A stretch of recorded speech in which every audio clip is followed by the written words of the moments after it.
Hi everyone, it's Narges Asli, and today I'm gonna start with lesson 9. It's a kind of mini lesson from vocabulary in use in elementary level. Conversation 2, useful words and let's see, an expression. کلمات مورد استفاده، کلمات مفید و اصطلاحات. Expression میشه useful یعنی مفید، expression یعنی اصطلاحات. Words. Word actually, really, else, around, anyway. Example. People say bad thing about her, but she's actually very nice. Actually در واقع in reality میده، در واقع. تو اسپیکینگمون خیلی از اینها استفاده میکنیم. میگه people say bad things about her. مردم راجع به اون چیزهای بدی میگن. But actually در واقع but she's actually very nice. در واقع خیلی دختر خوبیه. پس اینجا معنی in reality میده. Really به معنی واقعاً. The book is really good. اون کتاب واقعاً خوب بود. به معنی very. Else. Do you want to buy anything else or go somewhere else? In addition or different. مثلا تو کانورسیشن هم میگن دارم به هم هی اوردر میدن، بعد میگه چیز دیگه ای هم میخواین anything else. اینجا به معنی که چیز دیگه ای هم میشه به معنی فارسی اگه بخوایم برگردونیم.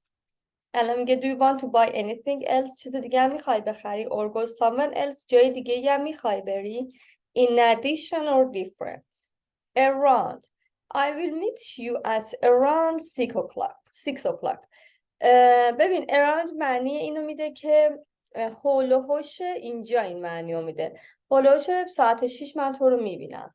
About or approximately. این approximately هم یعنی تقریبا. Anyway, I'll drive you home. I'm going that way anyway. Anyway, as I said, I woke up very late today. Number 1. این anyway اول با anyway دوم فرق میکنه. گفتم اینا useful words هست. To give a reason for doing something. I will drive you home. I'm going that way anyway. من تو رو میرسونم تا خونه چون به هر صورت من دارم اون راهو میرم. اینجا این معنی رو میده. Number 2. To return to an earlier subject. Anyway, as I said, I woke up very late today. اینجا داره انگار قبلا اینو گفته که من خیلی دیر پا شدم امروز. دوباره anyway میخواد این بحث قبلی رو تموم کنه، برگرده دوباره به بحث قبلی. به هر حال اینجوری. Anyway, as I said، همونطور که گفتم say حالش said میشه گذشته، پسش میشه. I woke up very late today. امروز دیر پا شدم. امروز خیلی دیر پا شدم. دقت کن wake up میشه presentش، woke up میشه pastش. پس actually در واقع really خیلی واقعا else anything else somewhere else جای دیگه مکان دیگه چیز دیگه ای.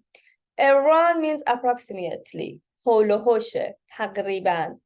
Anyway وقتی میخوای بحث بعدی برگردی به هر حال یا در هر صورتی همچین معنی میده که اصولا تو اسپیکینگت استفاده میکنی. Common mistakes. Actually is a false friend in some languages.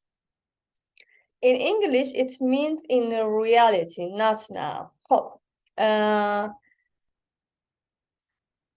مشخصه دیگه. Actually در واقع معنی in reality میده در واقع. Expression ها رو بریم اصطلاحات. Why don't we go to the cinema this evening? چرا این عصر به سینما نمیریم؟ اینجا داره make a suggestion، داره پیشنهاد کنه. چرا که نه؟ مثل که خودمون فارسی که میگیم. Why don't we go to the cinema this evening? چرا امروز به سینما نریم؟ Good idea. Let's go and see a film and then have a meal. Used to make a suggestion again. Let's go. بزن بریم و مثلا فیلم رو ببینیم و have a meal کنیم. اینجا have a meal معنی غذا خوردن. میل بعد غذایی میشه. Okay, which film do you want to see? چه فیلمی رو میخوای ببینیم؟ I don't mind. I don't mind بچه یعنی به معنی که خیلی مهم نیست. It's all same to me. It's up to you guys. به خودتون مثلا به خودتون مربوطه. You can decide. شما میتونید تصمیم بگیرید. It's up to you. اینا رو حفظ کن. اینا به شدت مورد استفاده قرار میگیرن. Why don't? Let's go. It's up to you. I don't mind. برام مهم نیست. How about or what about the new Angelina Jolie films? Used to make a suggestion. دوباره مثل همون بالاییه. Why don't we for example we go to the cinema? Or how about نظرت راجع به این چیه؟ این چطور؟ How about or what about Angelina Jolie new movies? Common mistake. Why don't we go? Not why don't we going. خب هممون میدونیم دیگه چرا. بعد don't فعل به صورت مصدر میاد. Going نمیاد. هیچ وقت go میاد. و یا let's go. Let's go هم همینجوریه. How about going? Not how about go. این هم میتونی رفتش بدی به این how about یا about که بعدش باید ing فرم بیاد یا noun بیاد. اینا رو حالا تو گرامر بیشتر باشه آشنا بشی. بریم کانورسیشن زیرو بخونیم. I was late for work today. من امروز دیر سر کار رسیدم.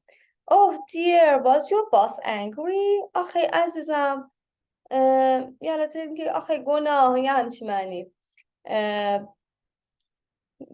رئیست عصبانی شد. باز که میشه رئیس، انگری هم میشه عصبانی شدن. Used when you are surprised or disappointed. اینجا disappointed شده، ناامید شده وقتی میگه دیر میرسه. میگه oh dear یه همچین چیزی. I forgot to bring your book. من فراموش کردم که کتابت رو بیارم. Forget میشه زمان حالش. صفحه 127 کتابای اسپیکاوتتون بچه همه زمان حال و آینده و present perfectتون هست. بریم ببینید.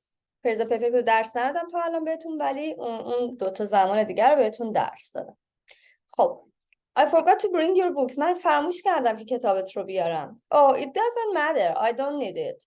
It doesn't matter یعنی اصلا مهم نیست. It doesn't matter. مشکلی نیست. اون I don't mind بالا چی بود؟ یعنی که بر من فرق نمیکنه. I'm sorry but I can't come to your party. ببخشید من نمیتونم بیام به مهمونی تو. What's a pity؟ یعنی که چه حیف یه همچین معنی میده. Use when you are disappointed. What's a pity؟ یه همچین معنی. I passed my exam. Well done. آفرین. Well done با همون congratulationی که اون بالا گفتی. Hurry up. The taxi is here. یعنی که سریع باش. عجله کن. Be quick. Look out. Be careful. Watch out هم میگن بچه ها. There is a car coming. مواظب باش. Be careful. Look out. Watch out. The car is coming. مواظب باش خیلی خیلی استفاده میشه. We need to buy Martha's birthday present. ما باید که برای تولد مارتا پرزنتی بخریم، گیفتی بخریم، کادویی بخریم. Absolutely. What about getting her a scarf? Her a scarf. Used when you agree strongly. Absolutely. راست میگی یه همچین معنی داره. قطعاً. What about getting her a scarf? Scarf میشه روسری. نظرت راجع به دستمال گردن اینا میگن. نظرت راجع به یه اسکارف چیه که برش بخریم؟ I agree. بچه I am agree نمیگین common mistake. I am disagree nمیگین. I agree. موافقم. Let's go shopping this afternoon. بیا بریم به خرید این عصری. I agree or I don't agree. Not I am agree or I'm not agree. بچه همه این اکسپریشن ها، حالا این بالا که actually, really, else, around, anyway اینا رو تو اسپیکاوت یاد میگیری ولی ممورایز کن، استفاده کن. It's up to you. I don't mind. Congratulations. Well done. That's a pity. اینا رو حفظ کن. اینا رو با خودت حرف بزن. همین کانورسیشن رو حفظ کن. به شدت مورد استفادت قرار میگیره. Don't forget to write your comments below my video and don't forget to practice and try to use new words on your daily routine. See you next session. Bye bye.